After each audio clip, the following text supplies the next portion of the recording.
Sanath Terence Jayasuriya was born on June 30, 1969, in Matara, Sri Lanka, into a family that wasn't particularly known for its sporting achievements.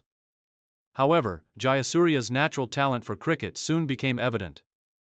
Growing up in the picturesque coastal town of Matara, he developed a passion for cricket at an early age. His family supported his interest, and it was clear that he had the potential to become a cricketer of great distinction. Jayasuriya attended St. Servatius College in Matara, where his cricketing journey began. It wasn't long before he moved from the school level to club cricket. His early career was marked by his explosive batting, combined with his handy left-arm orthodox spin.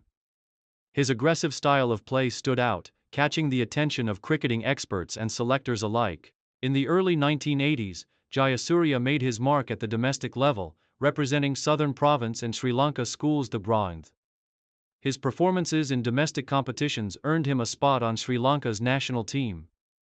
His international debut came in 1989 in a one-day international (ODI) match against New Zealand. However, it was his patience and determination to improve that laid the foundation for what would become one of the most celebrated cricket careers in Sri Lanka's history. Career peak. The rise of an ODI powerhouse.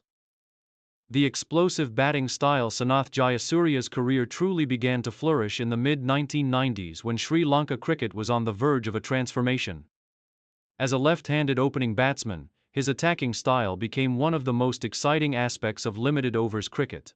Jayasuriya was one of the earliest proponents of the aggressive approach that became a hallmark of modern ODI cricket, especially in the power play overs.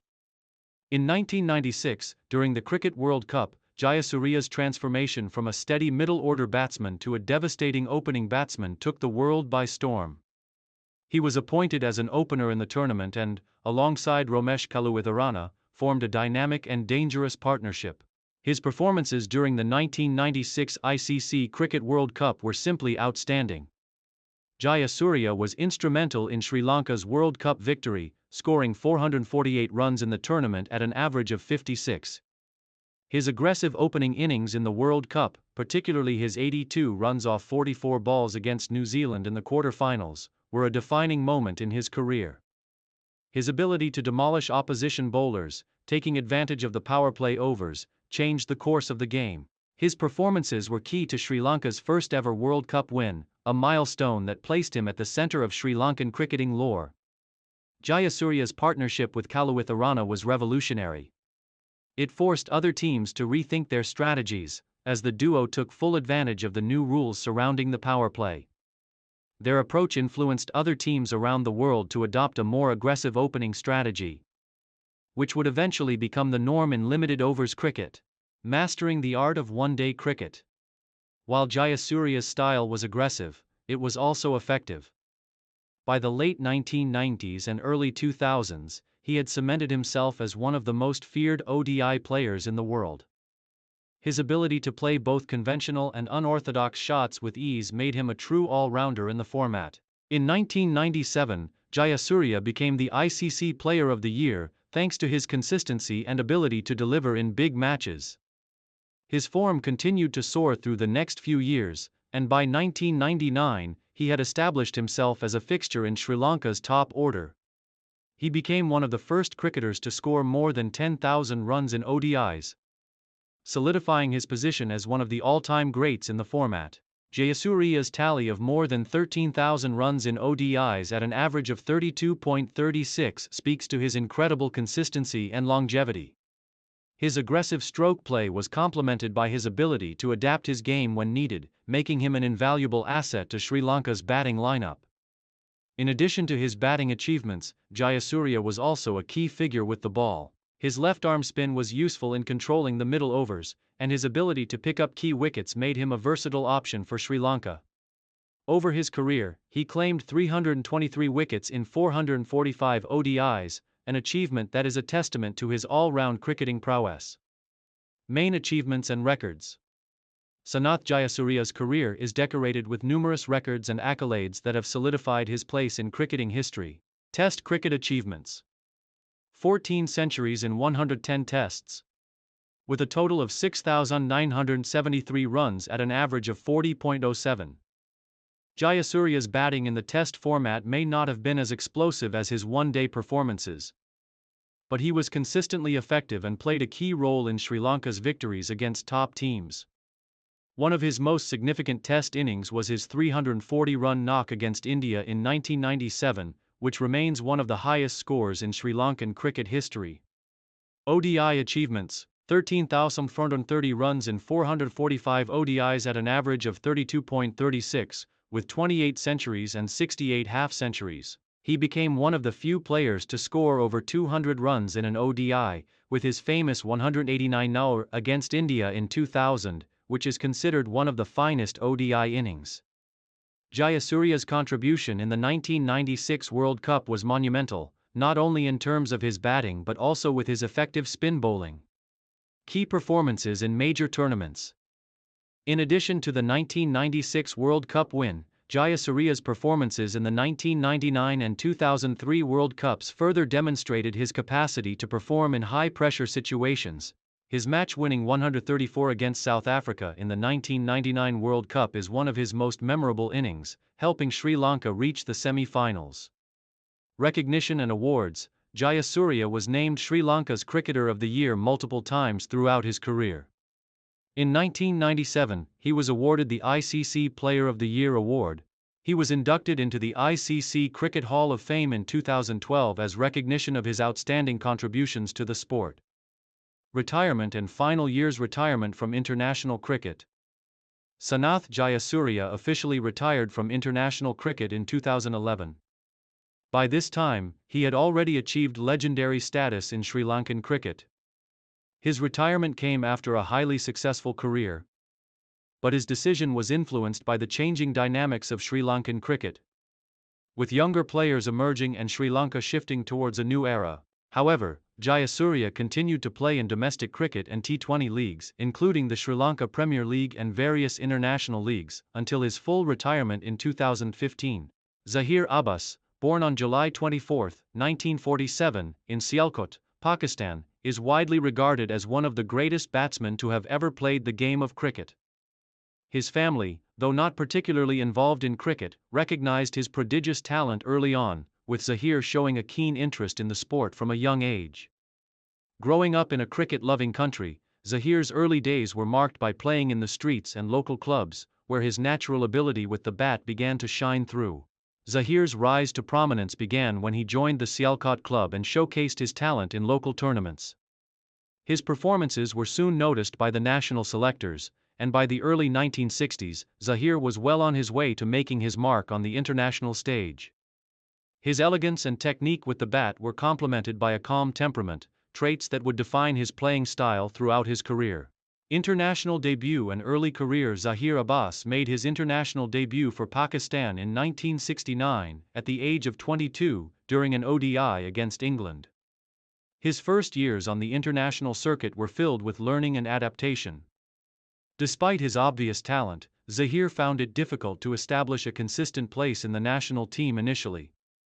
Given the competition for spots in the Pakistani batting lineup, his breakthrough came when he was selected for Pakistan's tour of the West Indies in 1971, where he played his first Test match. Zaheer's performance in the early stages of his career was somewhat inconsistent, but it was clear that he had the skills to succeed at the highest level. He struggled to adapt to the rigors of international cricket, facing some of the best bowlers in the world. But his technique began to improve, and by the mid-1970s, Zaheer had gained the confidence of the selectors and his peers. He was soon established as one of Pakistan's top batsmen, and his ability to handle fast bowlers with ease, combined with his excellent stroke play, earned him a spot in the heart of the batting order.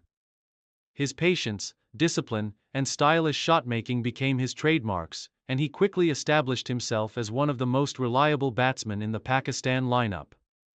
Career peak and rise to prominence. Zaheer Abbas reached his peak as a batsman during the 1970s and 1980s, where his performances earned him recognition as one of the finest batsmen in world cricket. His ability to dominate both pace and spin made him a key figure in Pakistan's batting lineup. During this period, Zaheer was recognized for his graceful batting style, impeccable technique, and consistency. The 1970s, establishing a reputation. By the mid-1970s, Zahir Abbas had established himself as one of the premier batsmen in international cricket. His technique was lauded by experts, and his performances in various series gave him the nickname, Asian Bradman, due to his ability to play against some of the toughest bowling attacks in the world. He scored his first Test century in 1971 against New Zealand, and from there was no looking back. Zahir's record in the 1970s was remarkable. He became known for his ability to play long innings, and his consistency was evident as he continued to rack up runs against top teams such as England, Australia, and the West Indies. One of his standout performances was during the 1974 Test series against the West Indies, where he played an iconic innings of 274 runs in Karachi, which remains one of the best Test performances by a Pakistani batsman.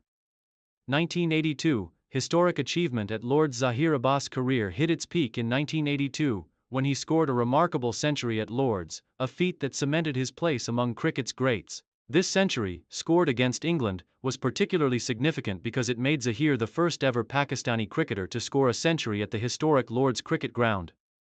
It was an achievement that resonated deeply within Pakistan's cricketing community and helped elevate Zahir to international fame.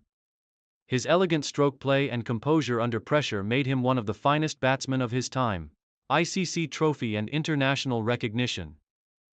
Zahir Abbas was a crucial part of the Pakistan cricket team that won the ICC trophy in 1982. He was not only a prolific run scorer but also a leader who carried the team through crucial matches. His contributions in the ICC trophy earned him recognition on the world stage and further solidified his standing as one of the premier cricketers in the 1980s. Main achievements and records. Zahir Abbas's cricketing career spanned from 1969 to 1984, and during this period, he achieved numerous milestones and accolades that firmly placed him among the legends of the game. His main achievements were built upon a solid foundation of consistent performances in both Test and ODI cricket. Some of his notable achievements include: Test career. Zahir Abbas played 78 Test matches, scoring 5,062 runs at an average of 44.79. He scored 12 centuries in the format, showcasing his ability to play long and impactful innings. His career best score came in 1982 against England at Lord's, where he made a brilliant 274 runs. This innings remains one of the greatest individual performances in the history of Pakistan's Test cricket. Zahir's ability to play against both fast and spin bowling was exceptional, and he was one of the few players who could adapt his game to different conditions around the world. In his career, Zahir had a series of remarkable partnerships, often building stable innings with fellow batsmen in Pakistan's lineup. His partnerships with the likes of Javed Miandad and Wasim Akram helped Pakistan's batting strength during the 1970s and 1980s. ODI career. Zahir Abbas played 62 one-day internationals, ODIs, for Pakistan, accumulating 2,576 runs at an average of 47.96. He was known for his ability to anchor the innings, as well as accelerate when necessary. His performances in ODIs further reinforced his reputation as one of Pakistan's greatest ever batsmen. He was a key figure in Pakistan's successful run in the 1979 World Cup and helped Pakistan achieve competitive totals against top teams. Zahir's excellent performances in both Test and ODI cricket made him one of the few players of his era to be recognized as a true all-format batsman. Fujisawa Rina, born on April 25, 1997, in Japan, is a highly accomplished and influential professional Go player. As one of the leading female Go players in Japan, she has achieved remarkable success in a relatively short span of time, making a significant impact on the traditionally male-dominated world of Go. Rina's interest in Go began at a young age, having been introduced to the game by her parents. Growing up in a family where Go was revered as a serious intellectual pursuit, Rina was encouraged to explore the game early on. By the age of 4, Rina was already playing Go, and her passion for the game grew rapidly as she began to show impressive natural talent. With her parents' support, she started her formal Go training at a young age and joined the Nihon Kion, Japan's Go Association, when she was just 8 years old. As a child prodigy, Fujisawa Rina quickly caught the attention of Go professionals and began her rise through the ranks. Her diligent practice, along with a deep understanding of the strategic and tactical nuances of Go, set her apart from many of her peers. By the age of 12, she had already attained the rank of Shodan, R1 Dan, marking the beginning of her professional career. This early success established her as one of the most promising young Go players in Japan. Her rapid progress demonstrated not only her natural aptitude for the game but also her dedication and commitment to mastering its complexities. Rina's path was further shaped by the guidance of her mentors at the Nihon Ki-in. Under their tutelage, she honed her skills and began competing in professional tournaments, steadily earning recognition for her strategic brilliance and determination. As she entered her teenage years, Rina began to stand out in the Go community, having made her debut in major tournaments with notable results. Her growing reputation as a talented and diligent player made her a key figure in the next generation of Japanese Go players. Career peak and major achievements. Fujisawa Rina's career took off when she captured the attention of the Go world with her success in major tournaments during her late teens. She proved herself as one of the most promising and consistent players on the scene. Her breakthrough moment came in 2013, when, at just 16 years old, Rina won the prestigious Women's Honenbo title, marking the first of several major accomplishments in her career. This victory firmly established her as one of Japan's top female players and earned her recognition as a potential future star in the male-dominated world of professional Go. Following her Women's Honenbo win, Rina's ascent continued with an impressive string of results, including multiple victories in other key tournaments. Her performance in the 2014 Women's Honenbo, where she successfully defended her title, highlighted her ability to consistently perform at the highest level and solidified her place as a dominant force in the female Go circuit. At the same time, she was also making strides in the overall professional Go world, competing in mixed-gender tournaments against the best male players and showing that she had the skill to compete at that level. By her late teens, Rina had established herself as a versatile player with a well-rounded skill set. Her exceptional endgame techniques, innovative opening strategies, and ability to read the board with remarkable clarity made her a formidable opponent. She was widely praised for her calmness under pressure, and her ability to think several moves ahead often left her opponents with few options. Rina's style of play, while highly technical, was also deeply creative. She was known for her willingness to take risks, whether it was sacrificing stones to gain a long-term advantage or inventing new sequences of moves that often surprised even seasoned professionals. One of Rina's key accomplishments came in 2015, when she won the Meijin tournament, one of the top 4 major Go titles in Japan. Her victory in this prestigious tournament marked a milestone in her career, as she became the first woman to win the Meijin title in nearly 30 years. Her win in the Meijin was not just a personal triumph, but also a landmark moment in the history of Japanese Go. It demonstrated that female players could compete at the highest level, and it served as an inspiration to future generations of female Go players. In 2017, Rina achieved another historic feat by winning the Juden title, another major Go championship in Japan. By claiming this title, she solidified her position as one of the top players in the country, joining an exclusive group of elite Go professionals. With these victories, Rina became one of the most recognized and successful female Go players in history, carving out her place in Go's storied tradition. Throughout her career, Rina has been known for her sportsmanship and humble demeanor, qualities that have earned her the admiration of both fans and fellow players. Despite the intense competition she faced from both male and female players, Rina remained grounded and focused on continually improving her game. Her journey to the top was a testament to her unwavering work ethic, determination, and love for the game. International success and recognition.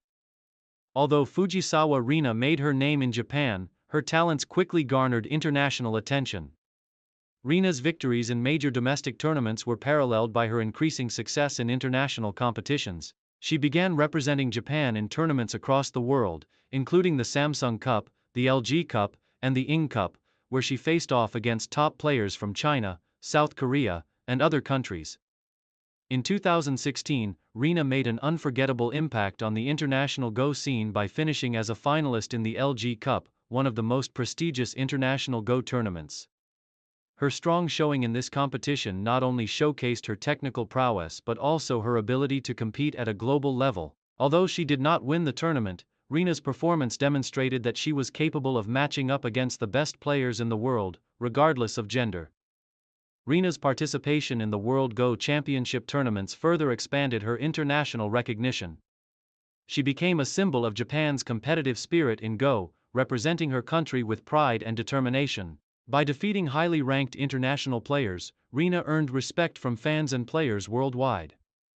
Her rise to international prominence helped shed light on the growing influence of female players in a game traditionally dominated by men. Her participation in the Korean Go League and other international exhibitions helped strengthen the bond between the Go communities of Japan, Korea, and China. As one of Japan's leading Go players, she played a pivotal role in internationalizing the game and fostering a greater sense of global collaboration among Go enthusiasts. Later years and ongoing legacy. As of the late 2010s and early 2020s, Fujisawa Rina continued to be a major force in the world of Go. While she had reached the pinnacle of success in domestic and international tournaments, her ongoing career remains defined by both consistency and a continued pursuit of excellence. In recent years, Rina has faced increasing competition from younger players, both male and female, who are rising rapidly in the ranks of professional Go. However, Rina's experience and continued dedication have allowed her to maintain a strong presence in major tournaments, often reaching the final stages of prestigious competitions. Her resilience and ability to adapt to new trends in Go have allowed her to remain relevant and competitive in an ever-evolving landscape. While she has faced some challenges in reclaiming her top titles, Rina's reputation as one of the greatest female Go players of all time remains undisputed. She has achieved numerous accolades, including multiple women's Hanenbo victories, Meijin and Judan titles, and multiple top finishes in international tournaments. In addition to her competitive accomplishments, Rina's contribution to the broader Go community through teaching, writing, and public engagement has been significant. As of now, Fujisawa Rina continues to compete in Japan's premier Go tournaments, and she remains an influential figure in the Go world. Her commitment to improving her game, coupled with her deep passion for Go, ensures that she will continue to leave a lasting legacy. As a role model to aspiring Go players, particularly women, she has shown that excellence in Go transcends gender and can be achieved through hard work, creativity, and perseverance. Kevin Mealamu was born on March 20, 1979, in Auckland, New Zealand, and was raised in the suburb of Manurewa. He grew up in a family with strong rugby connections, and from a young age, Mealamu showed a passion for the sport. Mealamu's early introduction to rugby came through his father, who had a keen interest in the game, and his brothers, who also played rugby at various levels. Mealamu attended local schools in Auckland, where his natural athleticism and powerful build stood out. His talents were recognized at a young age, and he quickly rose through the ranks in junior rugby, becoming known for his strength in the forward pack. He played for his high school team, Manurewa High School, where he began developing the skills that would make him one of the most respected hookers in the history of New Zealand rugby. Despite excelling at rugby, Mealamu was also a talented athlete in other sports, including athletics and basketball. However, rugby quickly became his main focus, and after finishing school, he joined the Auckland Rugby Union, where he began to hone his craft as a hooker. Early professional career. Mealamu's professional rugby career began in the late 1990s, when he was recruited to the Auckland Blues Super Rugby team. Mealamu's exceptional physicality and ability to dominate the set piece caught the attention of his coaches and teammates. His natural ability as a hooker was evident early on, and it wasn't long before he became an integral part of the Blues squad.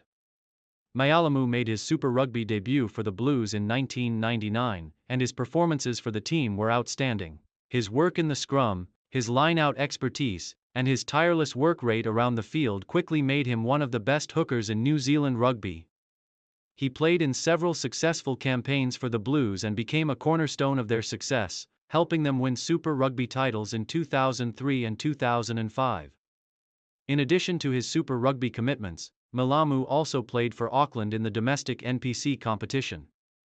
His leadership and strong performances for the Auckland team contributed significantly to their success in the competition during his early years as a professional player.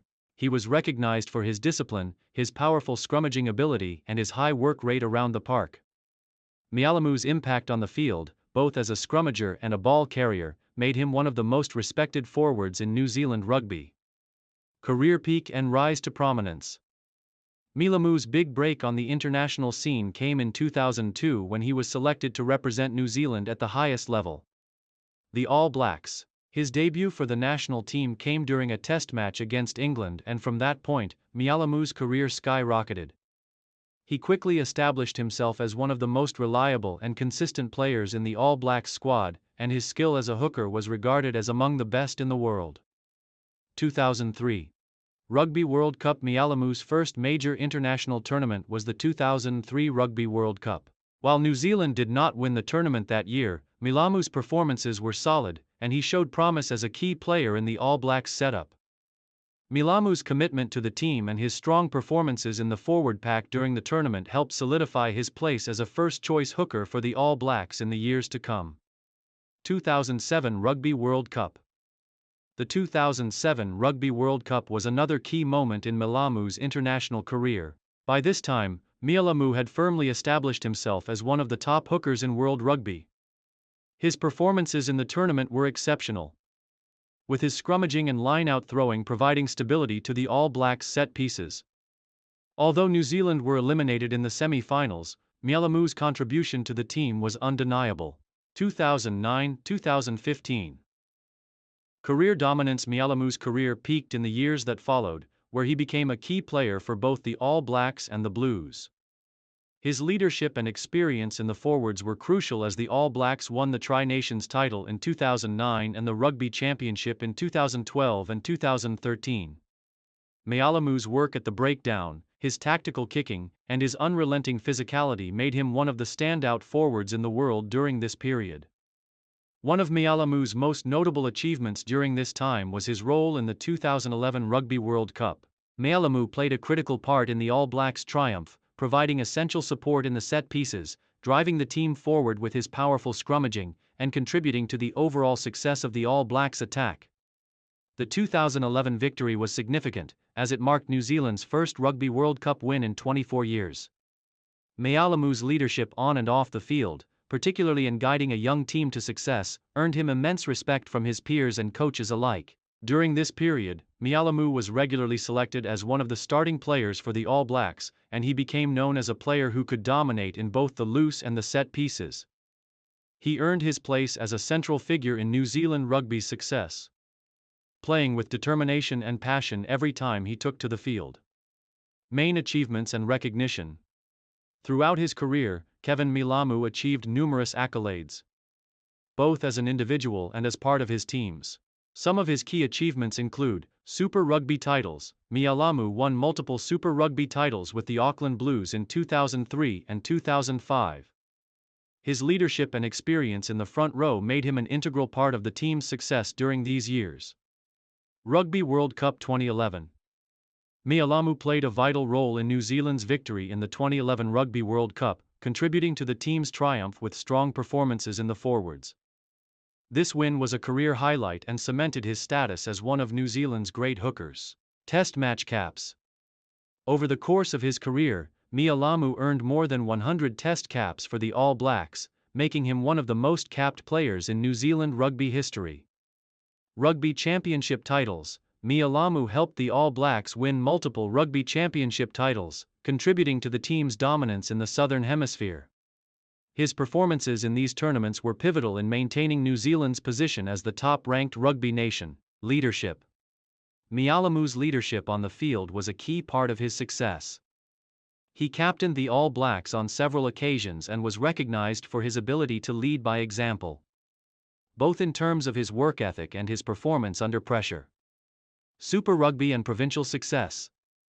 Mialamu was a regular starter for the Blues and helped his team achieve success in Super Rugby and the domestic competition. His contributions in the scrums and his strong leadership made him one of the most respected figures in the New Zealand rugby scene. Cho Chikun, one of the most renowned and influential Go players in the history of the game, was born on July 15, 1956, in Ulsan, South Korea. Born into a family with deep intellectual traditions, Cho was drawn to strategy-based games from a young age. He began playing Go at the age of 5, a decision that would chart the course for his extraordinary career. His early exposure to the game in South Korea allowed him to develop a strong foundation. But it wasn't until he moved to Japan at the age of 9 that his potential truly began to shine. In 1965, Cho and his family moved to Japan. And it was there that Cho's Go journey truly began. Japan has long been the epicenter of Go. And Cho's decision to pursue the game professionally in this environment would prove to be a pivotal moment. At the age of 11, Cho began formal Go training at the Nihon Ki-in, Japan Go Association, an institution that has produced some of the greatest players in history.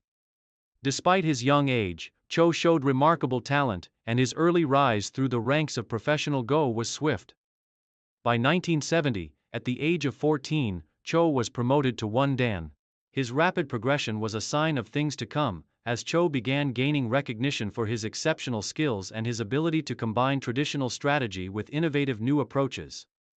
While Go in Japan at the time was dominated by established players, Cho's combination of creativity and technical mastery set him apart. His unique playing style quickly made him a standout, and he began drawing attention both within Japan and internationally. Career peak and major achievements.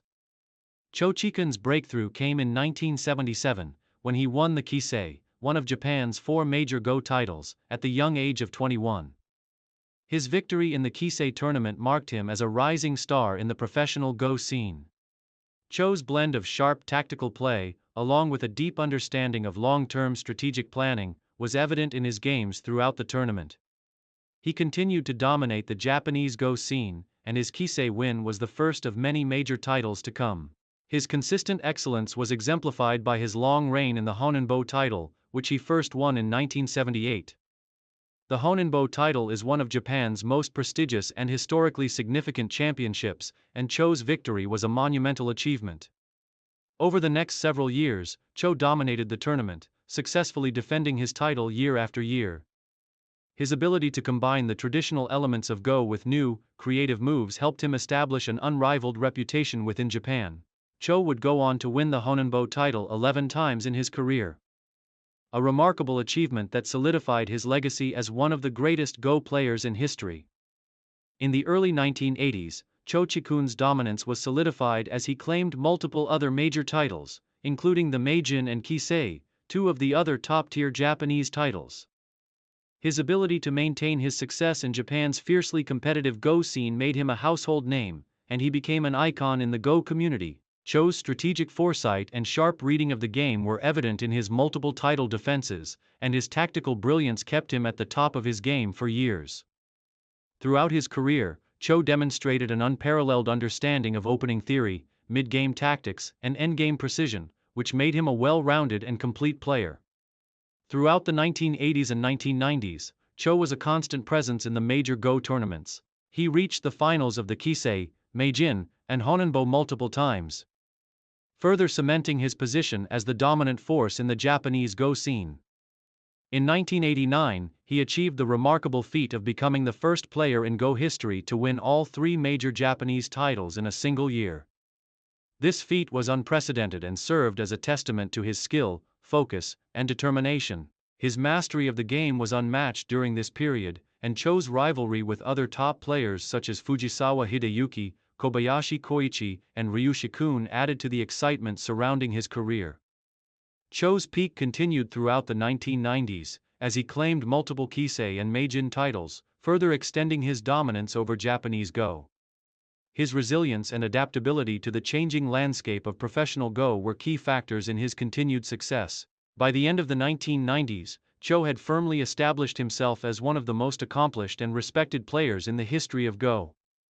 His combination of calmness under pressure, strategic insight, and ability to innovate in his gameplay set him apart from his peers and solidified his position as an iconic figure in Go history. International success and recognition. Although Cho's main successes were within Japan, his talents transcended national borders.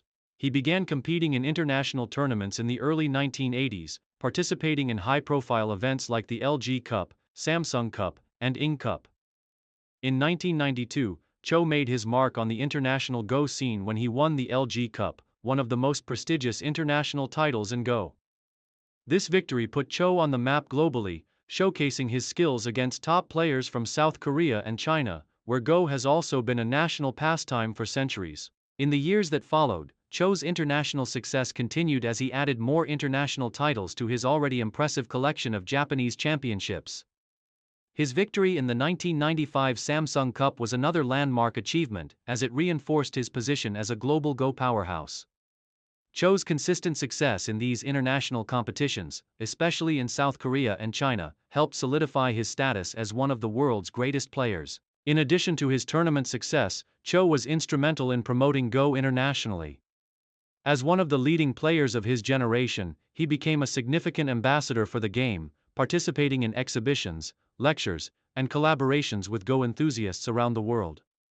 His dedication to spreading the game helped bring Go to new audiences and inspired a new generation of Go players. Later years and legacy.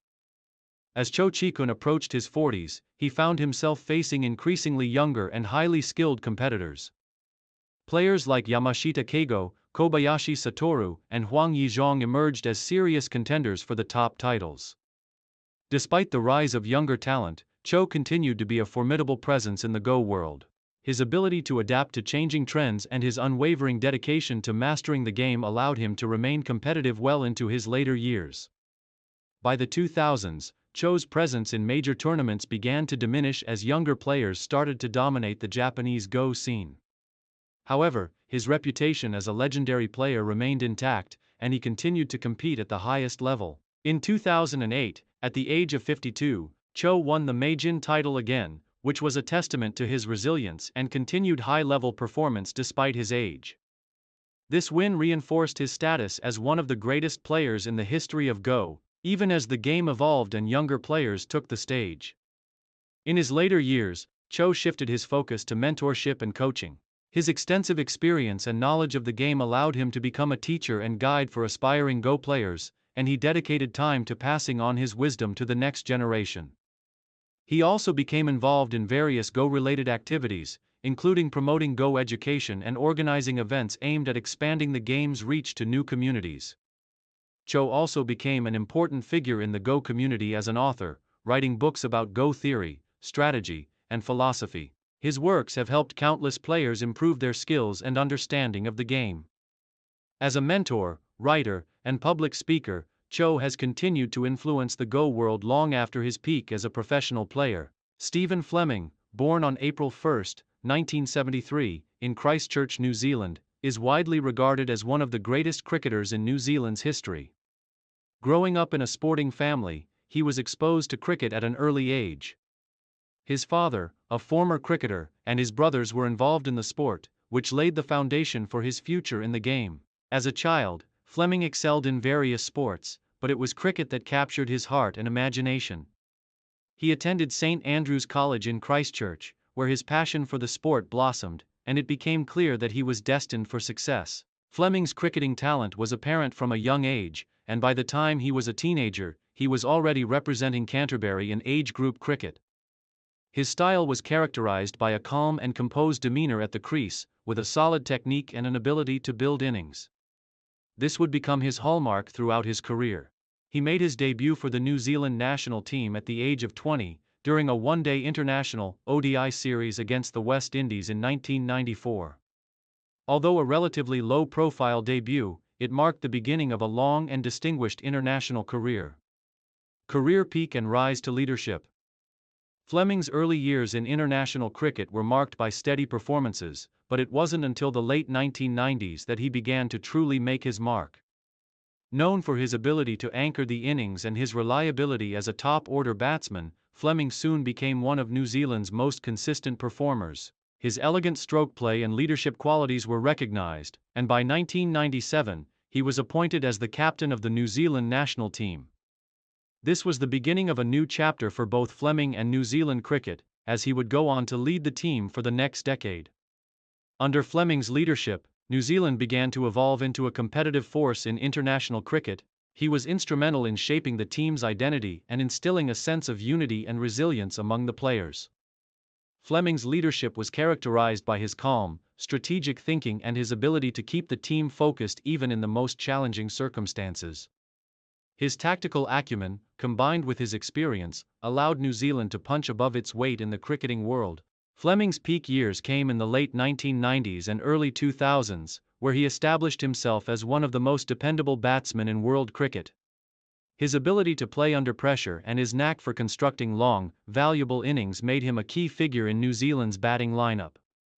Fleming's most significant achievement during this period was his ability to balance being both a captain and a top-order batsman, a role that he filled with great distinction. Main achievements and records. Stephen Fleming's career is filled with remarkable accomplishments, both as a batsman and as a leader. Some of his most notable achievements include captaincy and leadership. Fleming's leadership was one of the defining features of his career. He captained New Zealand in 80 Test matches, the most by any New Zealand cricketer. Under his captaincy, New Zealand achieved notable successes, including a series win against South Africa in 2003 and a series draw against Australia in 2001. Test career. Fleming's Test career spanned from 1994 to 2008. During this time, he played 111 Test matches, scoring 7,172 runs at an average of 40.06. His career included 9 centuries and 46 half-centuries, and he was a regular contributor at number 3 or 4 in the batting order. His ability to adapt his game to suit various conditions made him a standout performer in Test cricket. ODI career. Fleming also had a distinguished career in one-day internationals, where he played 280 matches, amassing 8,007 runs at an average of 32.4. His ODI career was marked by consistent run scoring, and he frequently anchored the New Zealand innings in challenging situations. He scored 5 centuries and 57 half-centuries in ODIs, with one of his most memorable performances being his match-winning knock of 134 runs against India in the 2003 Cricket World Cup. World Cup achievements. Fleming's involvement in 3 Cricket World Cups, 1999, 2003, and 2007, was another highlight of his career. Under his captaincy, New Zealand reached the semi-finals in the 2007 World Cup, an achievement that cemented his legacy as a leader who could guide his team to the business end of major tournaments. His leadership and contribution in World Cups were a testament to his commitment to international cricket. Fleming's records and milestones. Fleming became the highest run scorer for New Zealand in Test cricket at the time of his retirement, a title he held until it was later surpassed by Ross Taylor. He was also the first New Zealand captain to lead his team to a series victory over Australia in a limited overs format, a moment that showcased his leadership capabilities. Final years and retirement.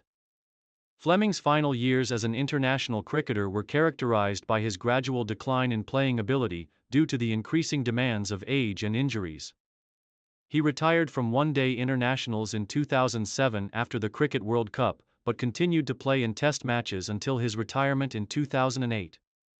His final Test match came in 2008 against South Africa, where he retired with great dignity and respect from the cricketing community. Fleming's retirement was not the end of his cricketing influence. Post-retirement, he took on various roles in coaching and commentary, where he continued to contribute to New Zealand cricket. He became an integral part of New Zealand's development programs, working with young cricketers and providing valuable insights into leadership and technique. Additionally, he became a popular commentator and analyst for cricket broadcasts, where his tactical understanding of the game was admired by fans and players alike. Legacy. Stephen Fleming's legacy extends beyond his runs and records. He is widely regarded as one of the finest cricketers to have played for New Zealand and as one of the best captains in the history of the game. His leadership style was grounded in calmness, humility, and an acute understanding of the game.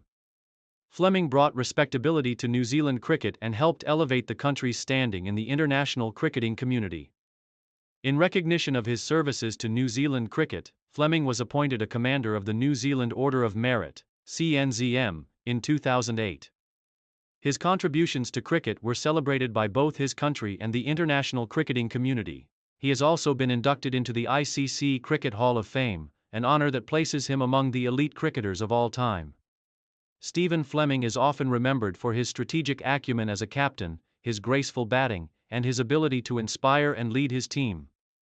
He continues to be a respected figure in the cricketing world and serves as an example for aspiring cricketers. His impact on New Zealand cricket, and world cricket at large, will be felt for generations to come. Kisei Cho, born December 15, 1959, in Japan, is one of the most revered and accomplished professional Go players in history. Known for his deep strategic insight and mastery over the game, Cho's career has become synonymous with the highest levels of Go competition. His success, sustained brilliance, and contributions to the game's growth have solidified his place as a legendary figure in both Japanese and global Go circles. Cho's journey into the world of Go began at a young age, influenced by a family environment that valued intellectual pursuits. Growing up in a household that revered traditional games and strategic thinking, Cho developed a deep fascination with Go early in his life. He was introduced to Go at the age of 6 by his grandfather, who was an avid player. Under his grandfather's guidance, Cho quickly developed an affinity for the game, enjoying both its complexities and its intellectual challenges. Recognizing his natural talent for the game, Cho's family enrolled him in formal Go training. He joined the Nihon Ki-in, Japan's Go Association, at the age of 9. Beginning his professional training under the watchful eyes of experienced mentors. From a young age, Cho demonstrated an extraordinary ability to grasp the nuances of Go, and by the time he was 12, he had already achieved the rank of 1 Dan. His early training years were marked by dedication and a keen sense of strategy that set him apart from other young players. Cho's rapid rise through the ranks reflected his exceptional talent, and by his mid-teens, he was competing in professional tournaments. As a teenager, Cho continued to make strides in the world of Go, consistently earning victories in regional and national competitions. His impressive skill and deep understanding of the game made him one of the most promising young players in the Japanese Go community. In 1974, at the age of 14, Cho achieved the rank of Shodan, a remarkable accomplishment for someone so young. This was just the beginning of what would become a storied career filled with success, challenges, and groundbreaking moments in Go history. Career peak and major achievements. Cho's career truly began to take shape during his late teenage years. His exceptional tactical and strategic skills, coupled with his creative and unconventional playing style, quickly gained attention. By 1977, Cho made his debut in the prestigious Kisei tournament, one of the most important titles in Japanese Go, and began to gain recognition as one of the brightest stars in the field. The turning point in Cho's career came in 1980, when he won his first major title, the Kisei, at the age of 20. This victory catapulted him to international prominence and earned him a place among the top players in the world. Cho's triumph in the Kisei tournament marked the beginning of a long, successful reign at the top of the Go world, as he would go on to win the Kisei title multiple times throughout his career. His victory was seen as a confirmation of his talent and potential, and he was hailed as the future of Go in Japan. Throughout the 1980s and 1990s, Cho continued to establish himself as one of the leading figures in the Go world. He competed in numerous top-tier tournaments, including the Honenbo, Meijin, and Tengen titles, earning recognition for his sharp tactics, vast reading abilities, and unparalleled endgame skills. Cho's victories in these prestigious events solidified his status as one of the greatest players of his generation. The Kisei tournament remained a cornerstone of Cho's career, and he went on to defend his title multiple times, solidifying his dominance over the game. His rivalry with other top players of the time, such as Takamiya Masaki and Fujisawa Rina, was a defining feature of Go in the late 20th century. The competitions between these top-level professionals captivated audiences and generated significant interest in the Go community, further enhancing the sport's profile. Cho's dominance wasn't limited to the domestic Japanese scene. Internationally, he earned recognition for his victories in Chinese, Korean, and other global tournaments, further establishing his reputation as one of the best players in the world. His remarkable ability to consistently perform at the highest levels in various Go tournaments set him apart as a true legend in the sport. In 1989, Cho reached another monumental milestone in his career by winning the Ing Cup, an international competition that pits the world's top players against one another. This victory demonstrated Cho's ability to compete and succeed on a global scale, and it helped cement his place in the annals of Go history as one of the all-time greats. Style of play and influence on Go. Cho Chikun is known for his deep understanding of the game and his unique, innovative style of play. He is particularly famous for his endgame skills, ability to read the board in immense detail, and capacity for making complex decisions in high-pressure situations.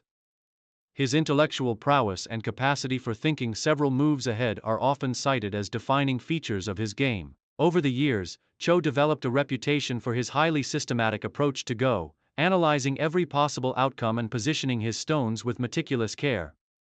One of the key aspects of Cho's style was his ability to adapt to different styles of play, particularly his readiness to employ both aggressive and defensive strategies as needed. His play was often noted for its flexibility, allowing him to shift between styles seamlessly depending on the situation. This adaptability made him a difficult player to predict and an even more formidable opponent on the board. Cho's influence on Go extended beyond his playing style. He has been a pivotal figure in elevating the profile of Go in Japan and around the world. His success in high-profile tournaments, his ability to compete against the best international players, and his contributions to the broader Go community through mentoring and teaching have had a lasting impact on the game. Cho's prominence helped to popularize Go in Japan and beyond, inspiring future generations of Go players. As a teacher, Cho has mentored many young players, passing down his knowledge and insights to the next wave of Go talent. His influence in shaping the careers of younger professionals has helped sustain his legacy and further cement his place as one of the most respected figures in the Go world. Final years and legacy. As the decades passed, Cho continued to compete at the highest level, although his dominance began to wane as younger, emerging players started to challenge his position. Despite this, he remained a highly respected figure in the Go community, participating in major tournaments and offering his expertise as both a player and a mentor. In 2000, Cho was awarded the prestigious title of Honinbo by the Nihon Ki-in, recognizing his immense contributions to the world of Go and solidifying his status as one of the greatest players in history. However, as the years went by, Cho's involvement in the most competitive tournaments began to decrease. Younger players, such as Shinjin Seo, Keijie, and others, started to dominate the Go scene, and Cho gradually stepped back from the front lines of competitive play. Despite not winning as many major titles in the 21st century, Cho's legacy continued to resonate strongly within the Go community. His achievements from the 1980s and 1990s remained unparalleled, and his contributions to the development of the game have ensured that he will be remembered as one of the all-time greats. Cho has also taken on roles as a commentator and instructor, sharing his expertise with the next generation of players and helping to spread the appeal of Go to wider audiences. Today, Cho continues to be involved in the Go community, though his competitive days are behind him. His legacy endures, and he remains a figure of immense respect and admiration. Many consider Cho to be one of the last true Go giants from the golden era of Japanese Go, and his influence on the game continues to be felt. Lasith Malinga, born on August 28, 1983, in Galle, Sri Lanka, was destined for greatness in the world of cricket. He grew up in a family where cricket was deeply embedded in the culture, and from an early age, Malinga was captivated by the sport. His father, a former cricketer himself, encouraged his passion for the game. Malinga's childhood was marked by his exceptional athleticism and natural flair for cricket, and he quickly rose through the ranks of local school teams. Malinga's journey into the world of competitive cricket began at the age of 12 when he joined the well-regarded Galle Cricket Club. He quickly impressed coaches and selectors with his unorthodox style of bowling, characterized by his slinging action. Malinga's distinctive round-arm delivery stood out as different from traditional fast bowlers, which contributed to his rapid rise through the ranks. As he honed his skills in local leagues, it was clear that he had the potential to break through into professional cricket.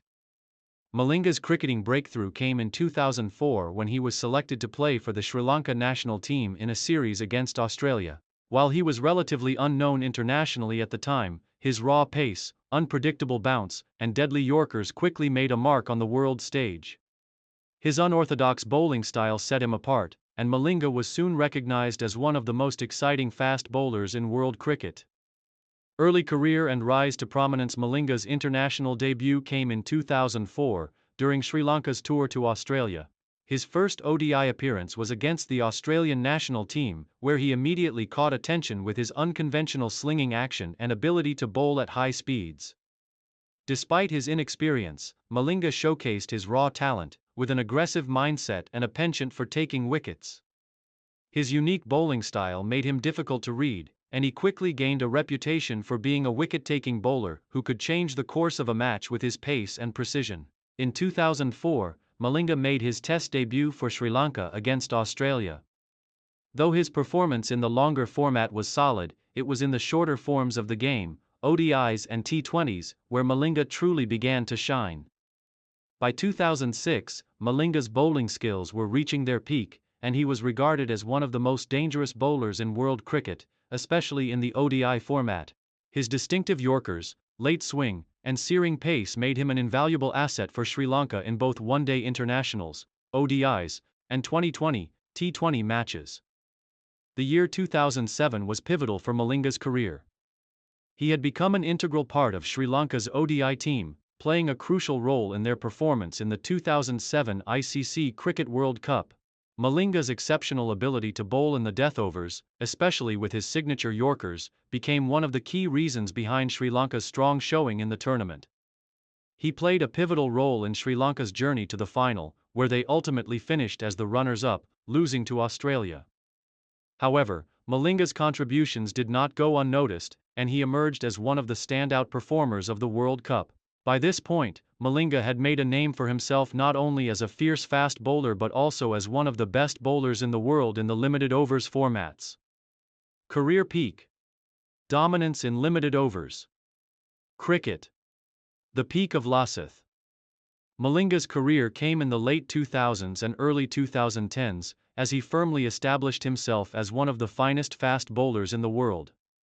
His ability to bowl Yorkers with pinpoint accuracy, his devastating pace, and his unorthodox action made him a nightmare for batsmen, particularly in the death overs of limited overs matches. His rise to prominence was further solidified in international cricket, where his performances on the world stage garnered immense recognition.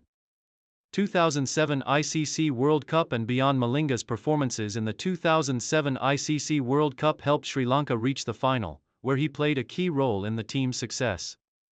His ability to bowl under pressure, taking crucial wickets and controlling the flow of runs in the latter stages of the game, made him an invaluable asset to the Sri Lankan team. Though Sri Lanka lost in the final to Australia, Malinga's performance was widely praised, and his reputation continued to grow internationally. Over the next few years, Malinga's dominance in ODI cricket continued. In 2008, he reached the remarkable milestone of 100 wickets in ODIs, a significant achievement for a bowler who had made his debut just a few years earlier. Malinga's unique approach to the game, his fearless attitude and his ability to perform under pressure made him one of the most reliable fast bowlers in world cricket. Record-breaking performances. Malinga's most iconic moment came in 2007, during a game against South Africa in the ICC World 2020.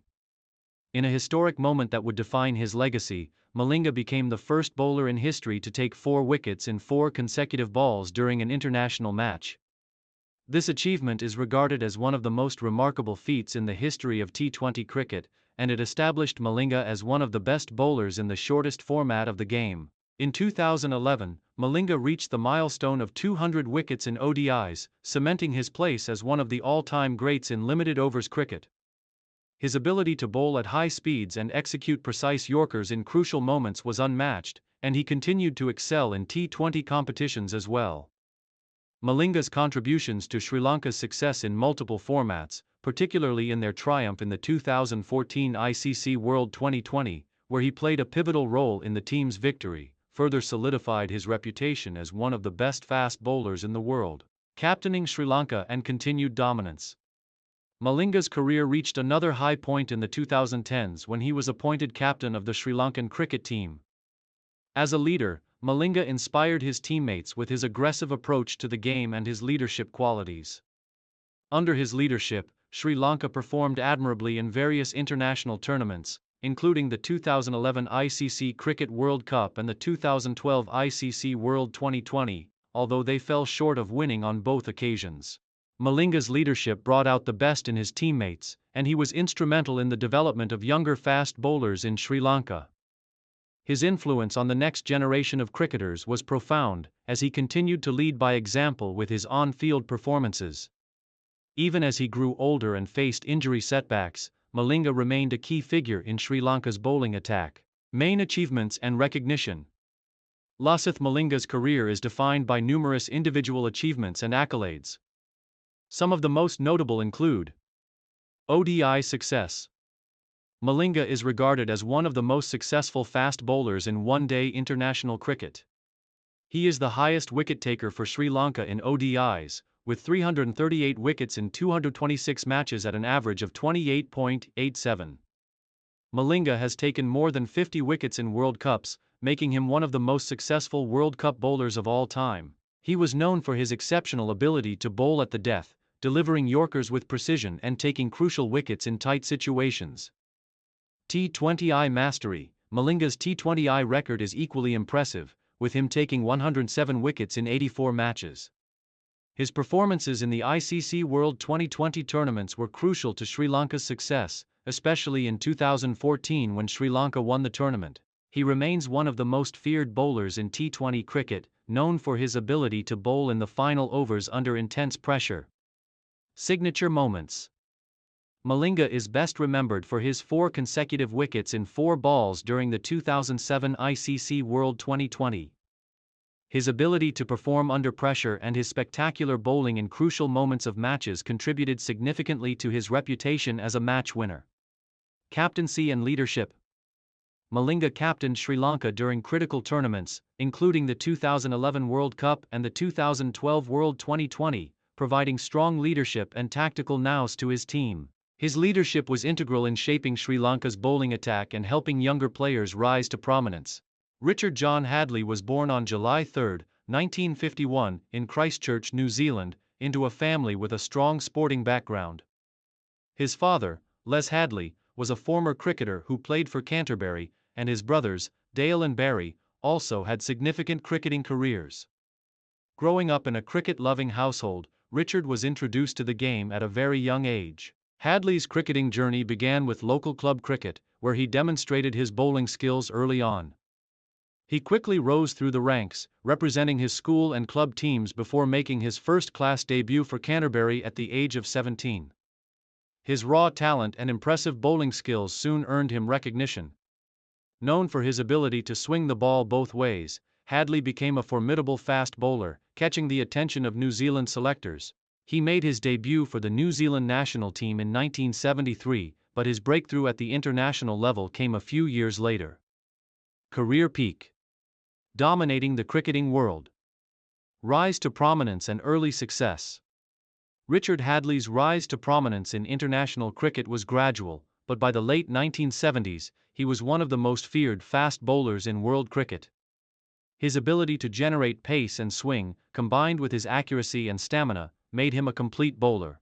Hadlee was known for his disciplined line and length, making him especially dangerous in challenging conditions. His first Test century in 1978 against Australia in Christchurch was a memorable moment in his early career, establishing his ability not only as a bowler but also as a capable batsman. In the early 1980s, Hadlee began to dominate the world stage. His performances in 1981 against India, where he took an incredible 9 wickets in a match, were a precursor to the success that lay ahead. Hadlee's partnership with fellow fast bowler Ewan Chatfield helped New Zealand become a competitive force in international cricket. Peak years and international dominance. Richard Hadlee's career reached its peak during the mid-1980s, when he was widely regarded as one of the finest fast bowlers in world cricket. His consistency, ability to bowl long spells, and skill in both Test and one-day international (ODI) cricket made him a key player for New Zealand. 1985 proved to be a defining year for Hadlee, as he enjoyed his best-ever Test season, taking 33 wickets in just 7 Tests at an average of 1330. His performances included a spellbinding 15-wicket haul in the 1985 Tour of England. In 1986, Hadlee achieved one of the most remarkable feats in cricket when he became the first New Zealand cricketer to take 400 Test wickets, cementing his legacy as one of the all-time greats. His 9-wicket match against Sri Lanka in 1984 is considered one of his most iconic performances, where he dominated with both bat and ball to secure a comprehensive win for New Zealand. He was one of the first bowlers to successfully challenge the West Indies' dominance in world cricket, taking wickets against them in both Test and ODI formats. Hadlee's ability to bowl in different conditions and adapt to various formats made him a pivotal figure in New Zealand's cricketing success. In addition to his wicket-taking prowess, Hadlee also made valuable contributions with the bat, contributing to New Zealand's overall team performances in various series and tournaments. Main achievements and records. Richard Hadlee's career is marked by numerous milestones and achievements that underscore his greatness in the sport. Test cricket achievements. 431 wickets in 86 Test matches at an average of 22.29, making him the leading wicket-taker in Test cricket for New Zealand until Dan Vettori surpassed him. He became the first ever bowler to take 400 Test wickets, and remains one of the most successful fast bowlers in cricket history. Hadlee's remarkable 9-wicket match haul against Sri Lanka in 1984 and his famous performances against Australia and West Indies made him a cornerstone of New Zealand's success in the 1980s. One-day international achievements. 158 wickets in 115 ODIs, a record for New Zealand at the time. His ability to perform in ODI cricket was also significant, with key contributions during New Zealand's campaigns in various World Cups. Key performances in major tournaments. Hadlee played crucial roles in New Zealand's campaigns in the 1983 and 1992 Cricket World Cups, both as a bowler and a capable lower-order batsman. His performance in the 1983 World Cup, where New Zealand reached the semi-finals, remains one of the highlights of his limited overs career. Accolades and recognition. Hadlee was named one of the Wisden Cricketers of the Year in 1981. He was New Zealand's Cricketer of the Year multiple times and received recognition for his exceptional leadership and cricketing contributions. In 1990, Hadlee was honoured with a knighthood for his services to cricket, solidifying his place as one of the country's cricketing legends. Retirement and legacy. Retirement from international cricket. After a distinguished career, Richard Hadlee announced his retirement from Test cricket in 1990, at the age of 39. His final Test appearance came in 1990 against Australia. Despite his age, Hadlee continued to maintain his fitness levels and played in ODIs until 1992, when he finally bid farewell to international cricket after the 1992 Cricket World Cup. Hadlee's retirement left a significant void in New Zealand cricket. His leadership, bowling excellence and ability to inspire younger cricketers were key elements of his legacy. He was instrumental in developing the country's reputation as a formidable cricketing force, and his contributions shaped the future of New Zealand cricket. Post-retirement and contributions to cricket. Following his retirement, Hadlee stayed involved in cricket as a coach, mentor, and commentator. He was actively involved with New Zealand's cricketing administration and continued to offer his expertise to younger cricketers. His thoughts on fast bowling and the technical aspects of the game have had a lasting influence on both New Zealand and international cricket.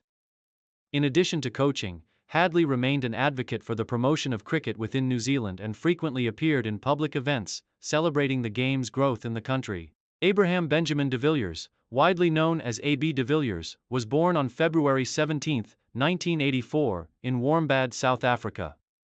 Growing up in a family that encouraged sporting excellence, A.B. displayed an interest in sports from a young age.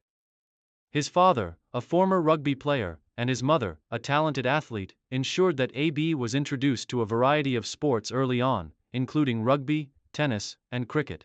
However, it was cricket that would capture his imagination and become the stage for his future brilliance. De Villiers attended Afrikaans Hoër School, AFIS, in Pretoria, where his exceptional cricketing talent began to emerge.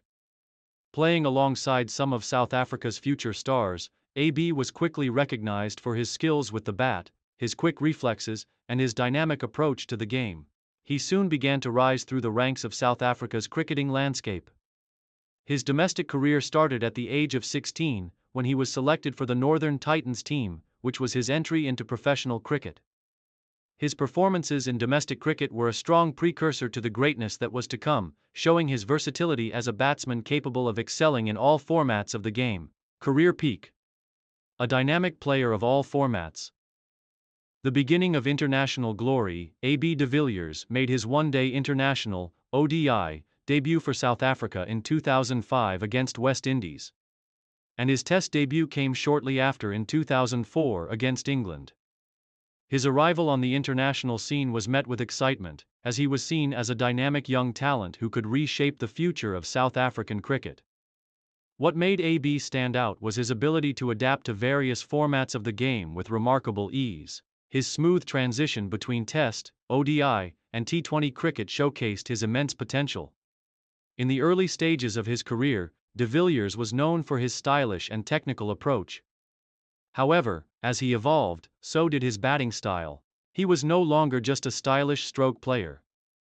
He became a master of all forms of cricket, capable of demolishing bowling attacks with ease. His adaptability and innovation were key to his rise to the peak of world cricket.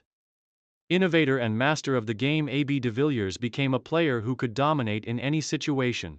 His aggressive style, innovative shot-making, and ability to perform in pressure situations made him a fan favorite and a nightmare for bowlers. ODI and T20 success. AB de Villiers redefined the art of batting in ODIs and T20s.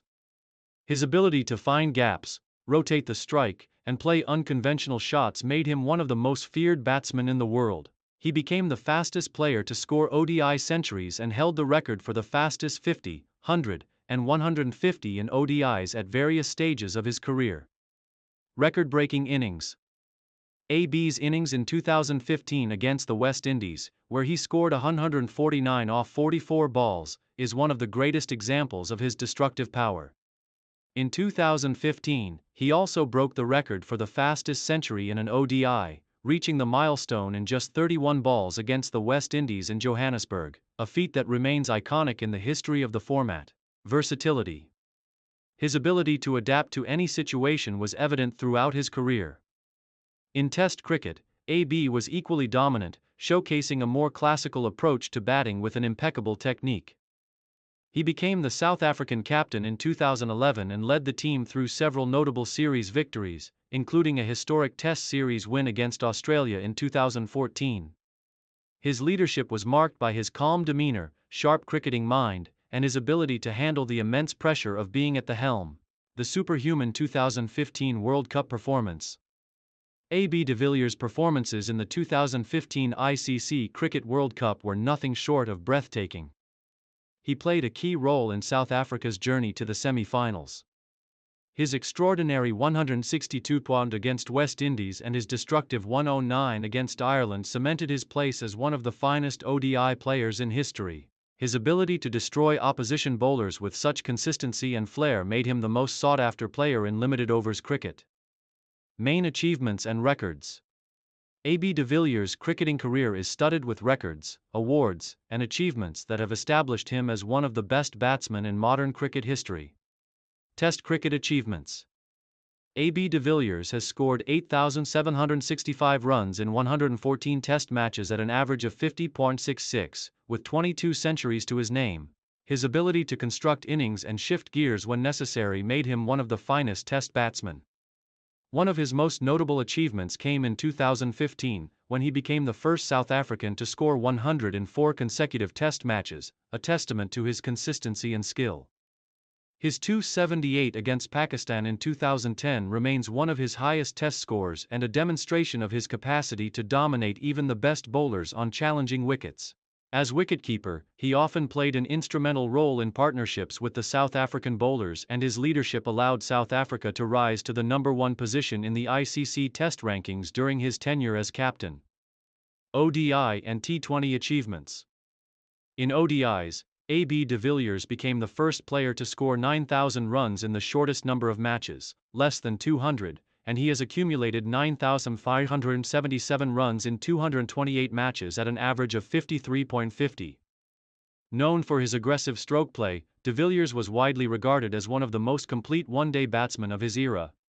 His 164 against Sri Lanka and 150-plus scores against other top teams highlight his unparalleled attacking style. He holds the record for the fastest 50, fastest 100, and fastest 150 in the history of ODIs. In T20s, AB de Villiers also shone brightly, with several match-winning performances for South Africa and various franchises across the world, especially in the Indian Premier League, IPL. His ability to play unconventional shots such as the reverse sweep, the scoop, and the ramp shot made him a dynamic player in the shortest format,